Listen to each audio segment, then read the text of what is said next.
जैव प्रक्रम। कौन सा है? जैव प्रक्रम।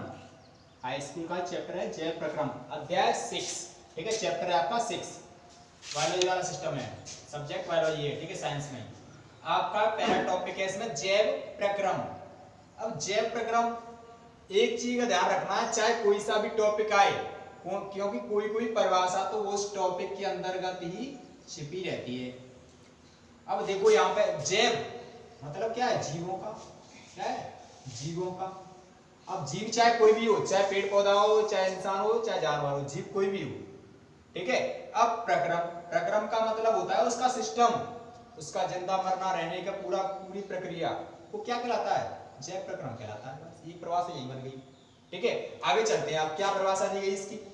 वे सभी प्रक्रम जो सम्मिलित रूप से अनुरक्षण का कार्य करते हैं जैव प्रक्रम कहलाते हैं। बात वही है, बात क्या है? वही है, वे सभी प्रक्रम, वे मतलब वो सभी पूरा सिस्टम, ठीक है, काम करने का जितना भी उसकी पूरी प्रक्रिया है, प्रोसेस उसकी सम्मिलित रूप से अनुरक्षण, यह आसमाया है अनुरक्षण, अनुरक्षण मतलब उसकी पूरी, उसके पूरे जीवन में, उसके पूरे जीवन की जो भी गतिविधियां हैं वो अपने जीवन में गतिविधियों करते रहे और अपनी रक्षा करता रहे, मतलब उसका सेफ बना रहे, अपने जीवन में संघर्ष करता रहे। वो संघर्ष करने का जो कार्य होता है ना पूरा, वो करते हैं, वो क्या कहलाते हैं? जैव प्रक्रम कहलाते हैं। बस यही है, वे सभी प्रक्रम जो सम्मिलित रूप से अनुरक्षण का कार्य करते हैं वे जैव प्रक्रम कहलाते हैं। मतलब जीवों का ऐसा प्रक्रम जो प्रत्येक जीव अपने जीवन में संघर्ष करके, ठीक है, विभिन्न विभिन्न कठिनाइयों से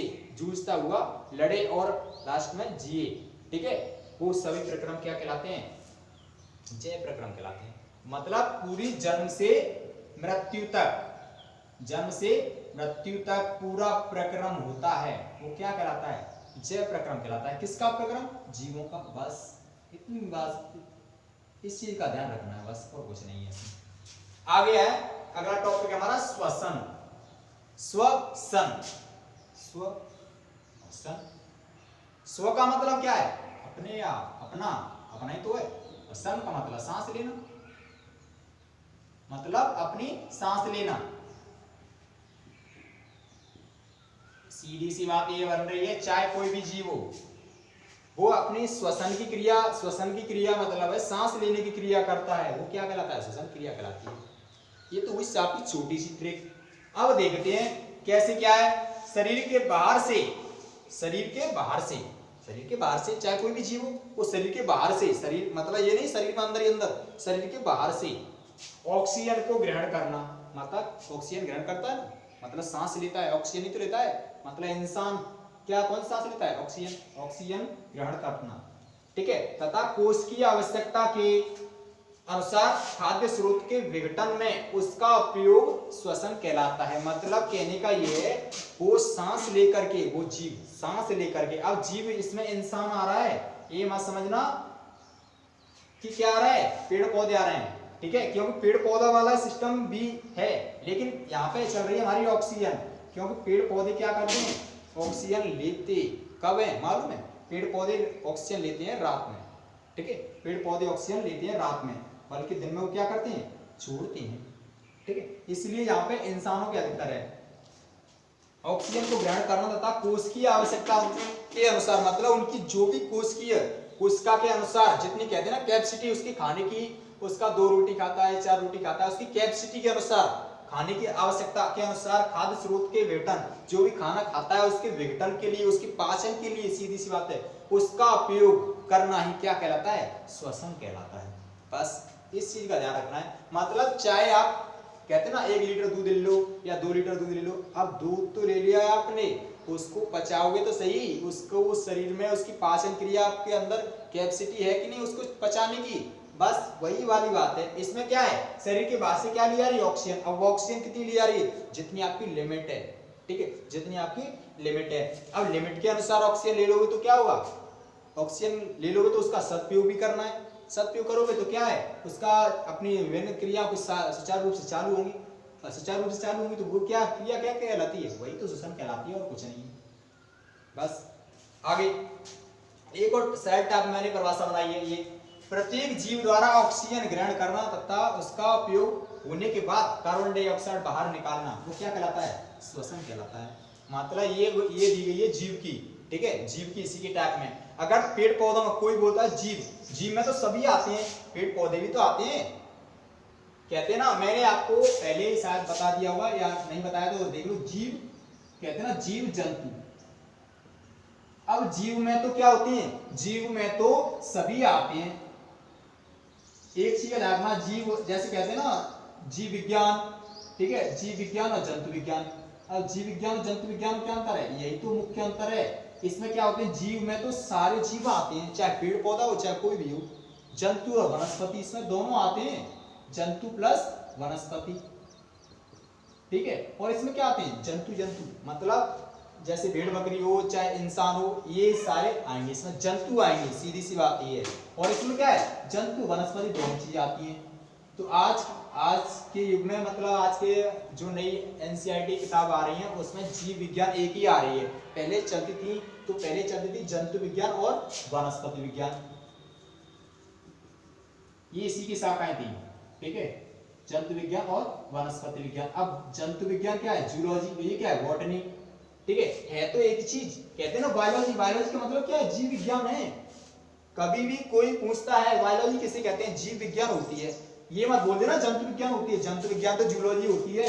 जंतु विज्ञान क्या होती है? जूलॉजी, ठीक है। और बायोलॉजी क्या होती है? ये जीव विज्ञान, ये इसी की शाखा है। किसकी शाखा है? जीव विज्ञान की शाखा है ये, जंतु विज्ञान और वनस्पति विज्ञान। इस चीज का ध्यान रखना है, ठीक है। कभी भी कोई पूछे, इसको बोलते हैं बॉटनी। कभी भी कोई पूछे जंतु विज्ञान किसे कहते हैं या वनस्पति विज्ञान किसे कहते हैं, तो जंतु विज्ञान, जूलॉजी, बॉटनी, ये हो गई, ठीक है। अगर जीव बायोलॉजी पूछता है तो बायोलॉजी में तो भाई जंतु विज्ञान और वनस्पति विज्ञान दोनों चीज आएंगी, इसमें जंतु भी आएंगे और वनस्पति का सिस्टम, मतलब पूरा आएगा। अब कुछ लोग बोलते हैं श्वसन की क्रिया, ये हमने समझा दिया यहाँ पे। कुछ लोग बोलते हैं श्वसन की क्रिया साहब पेड़ पौधों में होती है या नहीं। कभी कभी क्वेश्चन भी आता है बोर्ड पेपर में, क्या पेड़ पौधों में श्वसन की क्रिया होती है? हाँ होती है, क्यों नहीं होती है? क्यों होती है मालूम है? क्योंकि श्वसन की क्रिया होती है, उसमें होती है स्टोमेटा, मतलब रंध्र के द्वारा होती है। किसके द्वारा होती है? रंध्र के द्वारा, स्टोमेटा बोलते हैं, स्टोमेटा के द्वारा होती है। ये कहां पे होती है? पत्तियों में। किसमें होती है? पत्तियों में, ठीक है। इस चीज का ध्यान रखना है। अब कभी कभी क्वेश्चन आता है, पहले आता था लेकिन अब आता भी कभी कभी रख देता है कि हमें रात को पेड़ के नीचे नहीं सोना चाहिए, क्यों? हमें रात को पेड़ के नीचे नहीं सोना चाहिए, क्यों मालूम है? क्यों इसलिए नहीं सोना चाहिए क्योंकि पेड़ पौधे क्या करते हैं रात में साहब? क्या करते हैं रात में? तो ऑक्सीजन क्या करते हैं? O2 ऑक्सीजन क्या करते हैं? ग्रहण करते, खींचते हैं। रात में पेड़ पौधे है ना, वो ऑक्सीजन ग्रहण करते हैं। और दिन में क्या करते हैं? दिन में क्या करते हैं? ऑक्सीजन छोड़ते हैं, बाहर निकालते हैं। ये क्या करते हैं? अंदर करते हैं। कब? रात में, ठीक है। रात में कर रहे हैं ना, रात में कब क्या कर रहे हैं? ये रात में साहब अंदर कर रहे हैं, ठीक है। और दिन में क्या कर रहे हैं? दिन में बाहर कर रहे हैं। इसीलिए तो हमें रात में पेड़ के नीचे सोने में, तुम देखना अगर गहराई से, रात को पेड़ के नीचे सोने में दिक्कत आती है, एकदम ऐसे लगेगा जैसे हीट सी, गर्मी सी लगेगी। क्यों मालूम है? क्योंकि वो क्या करते हैं पेड़ पौधे रात में ऑक्सीजन को ग्रहण करते हैं। अब एक चीज बताओ, ऑक्सीजन उतनी लिमिट की है, ऑक्सीजन उतनी लिमिट की है, अब उधर वो खींच रहा है, उधर वो खींचे, तुम लोग खींचोगे तो क्या होगा? वहां पर ऑक्सीजन की कमी आएगी नहीं आएगी? और पेड़ के नीचे से हट जाओ वहां से अलग दूसरी स्थान पर, तो क्या आएगी? वहां पर एकदम शुद्ध हवा लगेगी, सोने में भी आनंद आएगा। इसीलिए तो क्या करते हैं रात को, हमें इसीलिए रात को पेड़ के नीचे नहीं सोना चाहिए। कभी भी क्वेश्चन अगर बोर्ड पेपर में आता है तो इस चीज का ध्यान रखना है कि हमें रात को पेड़ के नीचे इसलिए नहीं सोना चाहिए क्योंकि पेड़ पौधे क्या करते हैं? रात में ऑक्सीजन ग्रहण करते हैं तथा कार्बन डाइऑक्साइड छोड़ते हैं। और हमें भी ऑक्सीजन चाहिए और उनको भी ऑक्सीजन चाहिए, तो यहाँ पर दिक्कत आती है ना, आती है। इसीलिए तो हमें रात को पेड़ के नीचे नहीं सोना चाहिए, ठीक है। ये मैंने सिर्फ खाली समझाने के लिए बनाया था आपको, ठीक है। इसको इसलिए साफ कर देते हैं।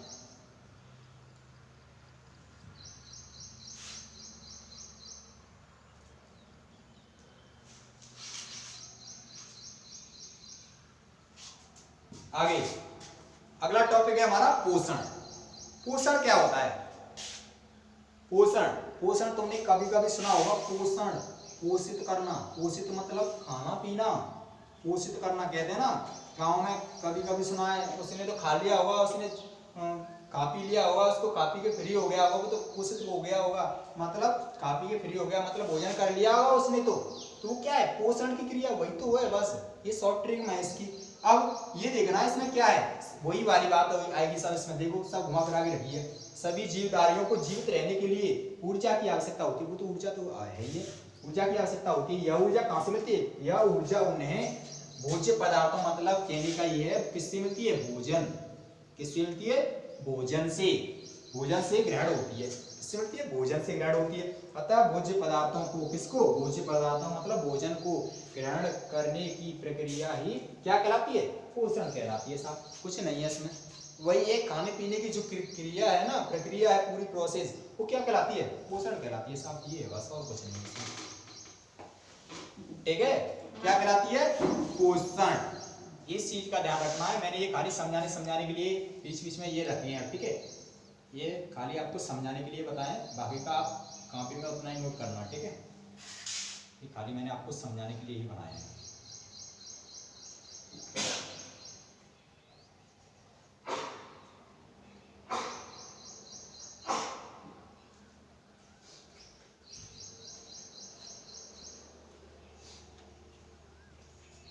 चलो ठीक है, तो फिर है